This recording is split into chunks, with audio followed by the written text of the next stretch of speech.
बेटा और आपके बेटे के 3 फ्रेंड लड़कों ने मिलके ना हाँ? एक लड़की का रेप किया है। आपके बेटे का करियर खराब हो जाएगा, आप कोर्ट कचहरी में जाओगे।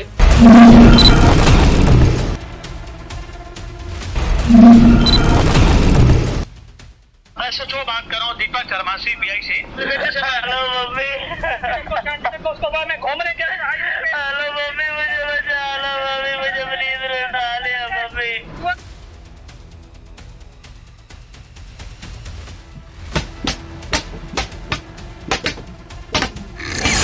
एक कॉल जो कर देगी कंगाल।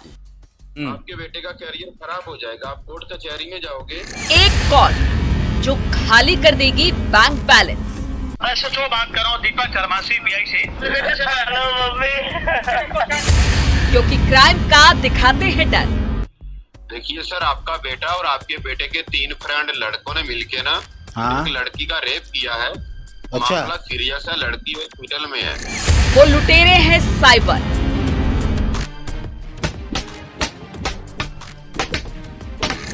कभी डिजिटल अरेस्टिंग, कभी रेप केस के नाम पर ठगी। हाँ बेटा बात करो, ये बात करो अपने बेटे से।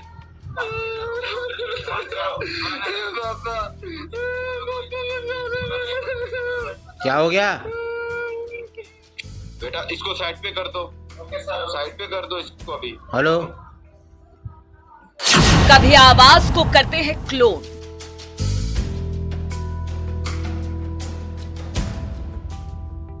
हेलो मम्मी, मुझे बचा लो मम्मी, मुझे प्लीज उठा लिया मम्मी।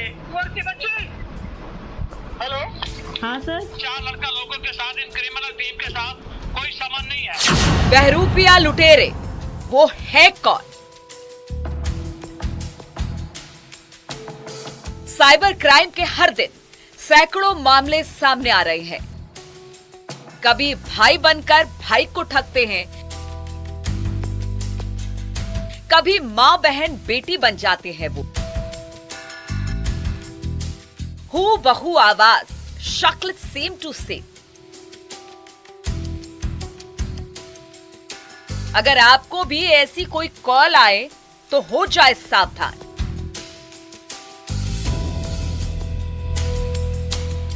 क्योंकि वो है साइबर लुटेरे।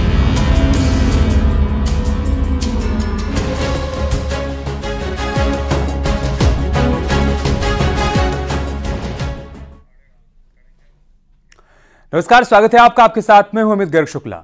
डिजिटल दुनिया में ठगी के नए नए तरीके सामने आ रहे हैं। ताजा मामला हल्द्वानी से सामने आया, जब एक महिला को फर्जी पुलिस अधिकारियों ने फोन किया और कहा कि आपके बेटे ने रेप किया, बचाना है तो फौरन खाते में पैसे लगा दो। ये केस तो एक बानगी भर है। कभी डिजिटल अरेस्ट, कभी डीप फेक के जरिए ठगी करना इन अपराधियों के लिए आम बात हो गई है।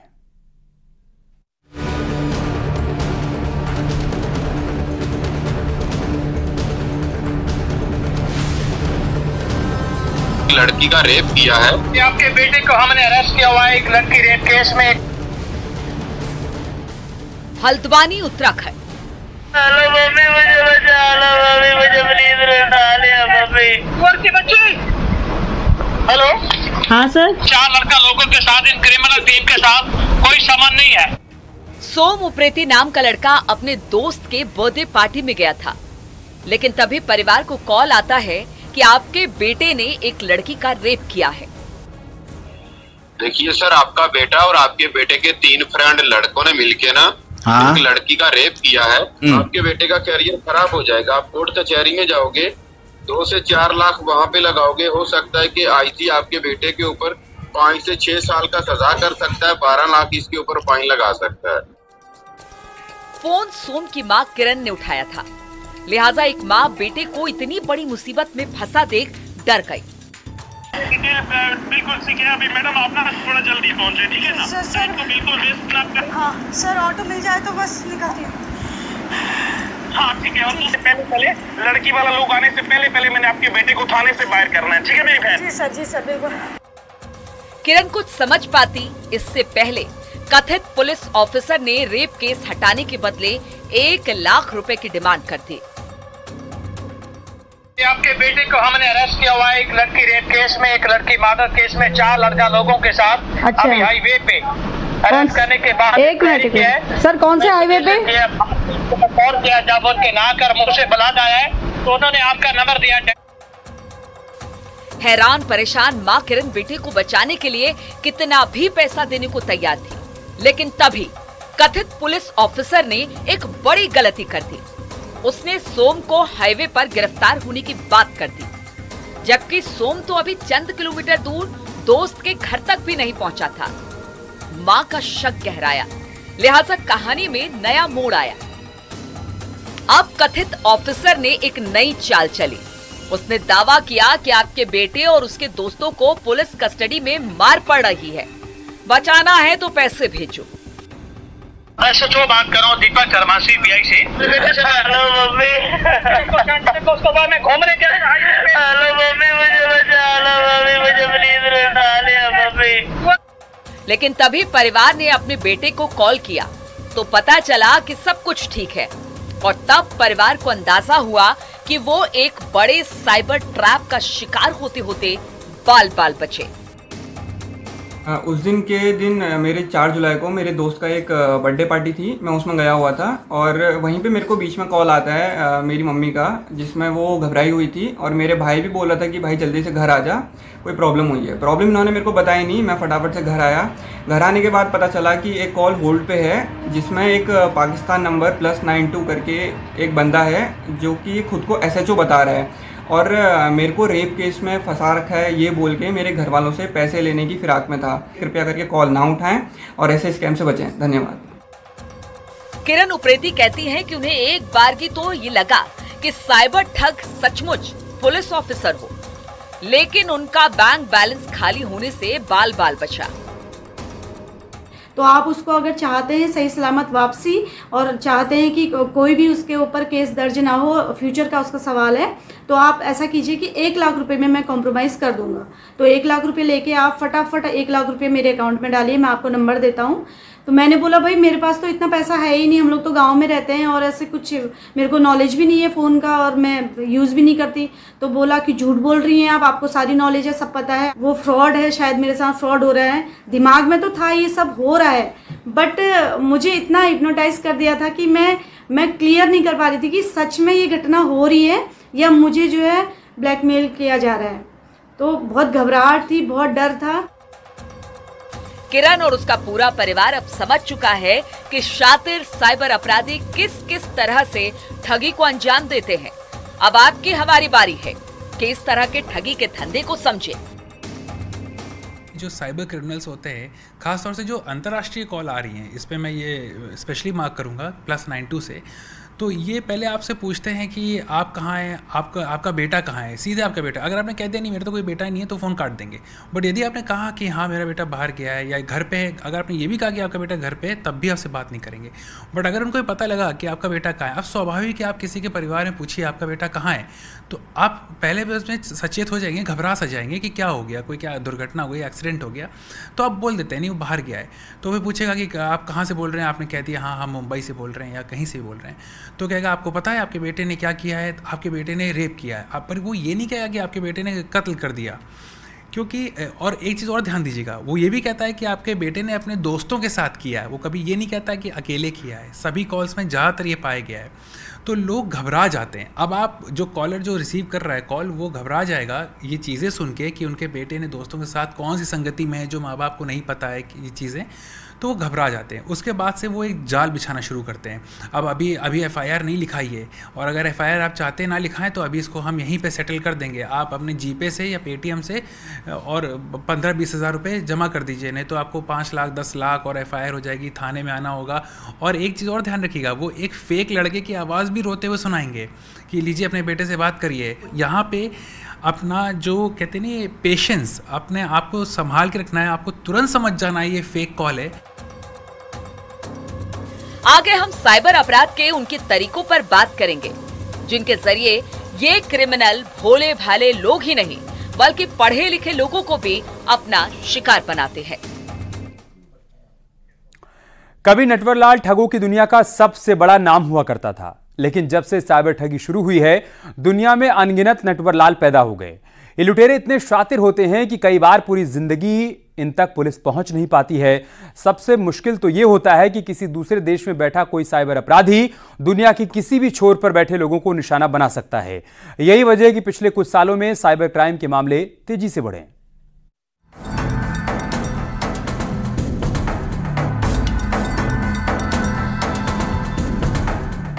डिजिटल होती दुनिया में जिस रफ्तार से टेक्नोलॉजी का इस्तेमाल बढ़ा, उसी रफ्तार से साइबर लुटेरों ने ठगी के नए नए तरीके इजाद करने शुरू कर दिए।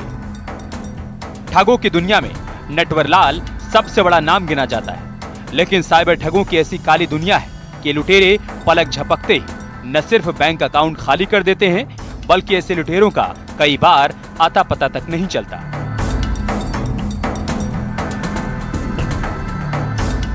जैसे कि बहुत कॉमन वाले साइबर क्राइम्स होते हैं, फिशिंग हो गया, मैलवेयर हो गया, फिर आपके आइडेंटिटी थेफ्ट भी एक साइबर क्राइम होता है। और जैसे अभी आपके एक साइबर क्राइम में एक नया चला था जो ट्रैफिक चालान में एक फेक लिंक देते थे और उसके थ्रू आपसे पैसे भी वसूल लेते थे, वो भी एक तरह का साइबर क्राइम था। सो इस तरह के बहुत सारे साइबर क्राइम्स हैं जिनका प्रचलन आजकल भारत में बहुत तेज़ी से बढ़ रहा है। बीते कुछ सालों से साइबर फ्रॉड के कुछ चुनिंदा तरीके अपनाए जा रहे हैं, जिनमें डिजिटल अरेस्ट, रेप केस के नाम पर ठगी, एक्सीडेंट का डर दिखाकर हॉस्पिटल के नाम पर ठगी, फिंगरप्रिंट स्वैपिंग कर आधार से पैसे निकालना, ऑनलाइन शॉपिंग के नाम पर ठगी, ओटीपी के जरिए ठगी। साइबर ठगी के ये वो तरीके हैं जिन्हें साइबर क्रिमिनल खूब इस्तेमाल करते हैं। डिजिटल अरेस्ट, अगर हम लोग साइबर क्राइम के दृष्टि से बात करें तो ये एक फेक कॉल्स होती हैं जो कि बहुत आसानी से आप इसको ट्रैक डाउन कर सकते हैं कि ये फेक है या नहीं। और भारत में ज़्यादातर कॉल्स जो आ रही हैं वो +92 के नंबर से रिपोर्ट की गई हैं, यानी कि पाकिस्तान की तरफ से ये कॉल्स काफ़ी आती हैं, वो भी व्हाट्सएप पे। और जब आपके पास ये कॉल्स आती हैं तो वो अलग अलग तरह के आपसे पहले आइडेंटिटी को रिवील करने के तरीके ढूंढते हैं कि पूछेंगे आप अभी कहाँ पे हैं, किस शहर में हैं, फिर वो अपने आप को उसी शहर या उसी प्रदेश का कोई पुलिस अफसर बन के बताएंगे या कुछ भी करेंगे। सो ये जो है ये एक तरह का डिजिटल अरेस्ट करने का जो इनका तरीका है, ये चीज़ है जिसको हम लोग आजकल काफ़ी ये प्रचलन में है। जी, ठगी के इन्हीं तरीकों में से एक है डिजिटल अरेस्ट, जिसमें सबसे पहले ठगों की तरफ से टारगेट को एफआईआर और वारंट की नकली कॉपी भेजी जाती है। फिर विक्टिम को ठगों की तरफ से कॉल जाता है। तीसरा स्टेप ड्रग मनी लॉन्ड्रिंग का डर दिखाया जाता है और फिर बारी आती है वीडियो कॉल कर डिजिटल अरेस्ट करने की। ये शातिर अपराधी पीड़ित को आरबीआई का फर्जी लेटर भेजते हैं। लेटर में जांच होने तक पैसे दूसरे अकाउंट में ट्रांसफर करने की बात लिखी होती है और फिर सबसे आखिर में विक्टिम के खाते से पैसे ट्रांसफर कराए जाते हैं। ये पूरा खेल जब तक चलता है, साइबर ठग अपने शिकार को डिजिटल अरेस्ट बनाए रखते हैं। इसी तरह की एक और ठगी है जिसे डीप फेक तकनीक कहते हैं।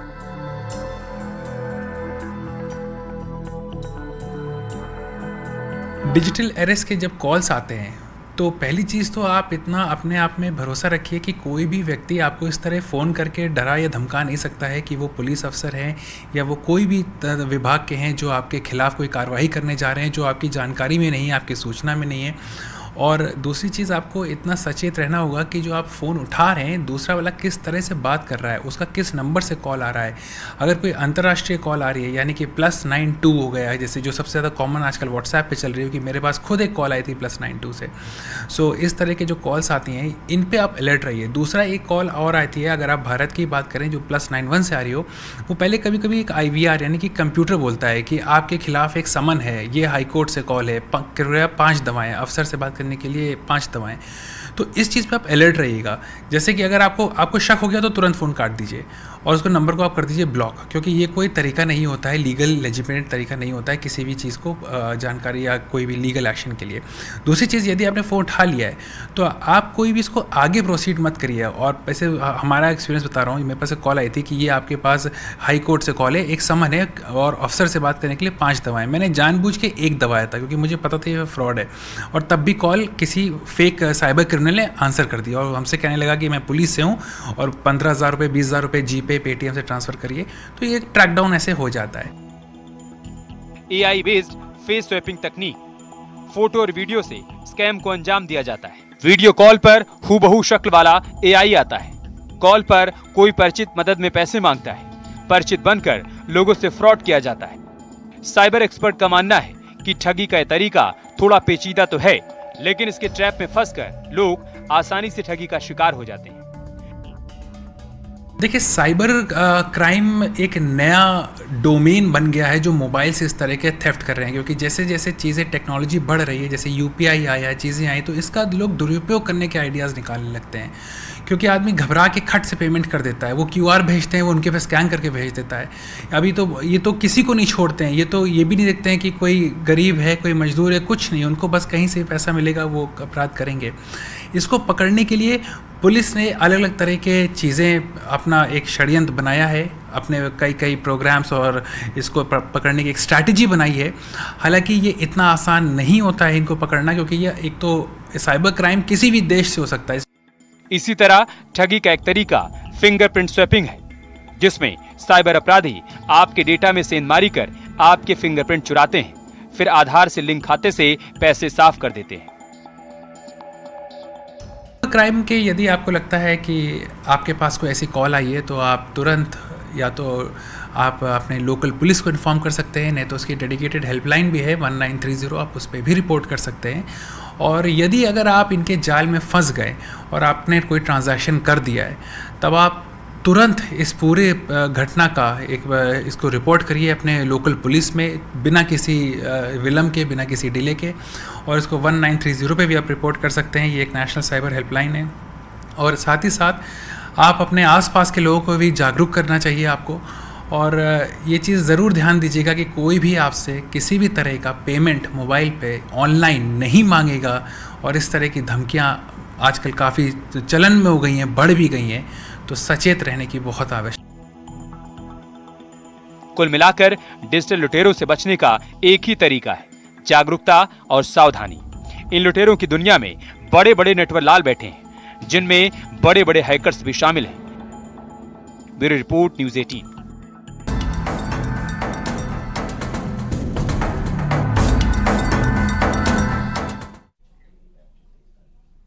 खबर गाजियाबाद से, जहां पर रविवार की देर रात दिल्ली मेरठ एक्सप्रेसवे पर गलत दिशा में दौड़ रही एक ऑल्टो कार ने स्कूटी सवार मां बेटे को टक्कर मार दी। इस हादसे में गंभीर रूप से घायल मां बेटे ने अस्पताल में इलाज के दौरान दम तोड़ दिया।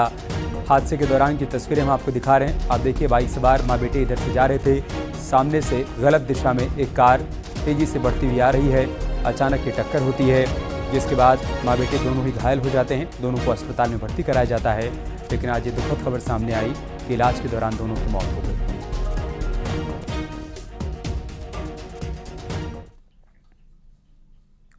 आगरा में पुलिस ने नकली नोट छापने वाले गैंग का पर्दाफाश किया। एक शातिर को गिरफ्तार किया गया, जबकि दूसरा फरार हो गया। पुलिस ने ठिकाने से नकली करेंसी और नोट छापने का सामान बरामद किया। ढोकी थाना पुलिस ने छापेमारी की। पूछताछ में शातिर ने बताया कि डिमांड के हिसाब से नकली नोट छापते थे। 3 नकली नोट के बदले 1 असली नोट मिला करता था।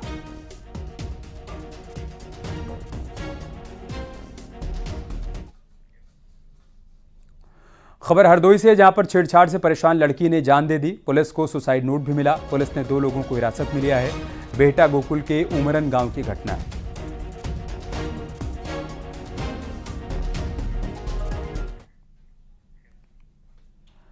मेरठ में सावन के पहले सोमवार के साथ आज से ही सावन महीने की शुरुआत हुई। शिवालयों में शिव भक्तों में खासा उत्साह देखने को मिला। देवाधिदेव के दर्शन के लिए शिव भक्त लाइन में खड़े होकर हर हर महादेव का जयघोष करते हुए नजर आए। शिवलिंग पर जलाभिषेक कर चंदन, शहद, बेलपत्र, धतूरा चढ़ाया। मुख्य रूप से अवघड़नाथ मंदिर में सावन को लेकर भव्य तैयारियां की गई।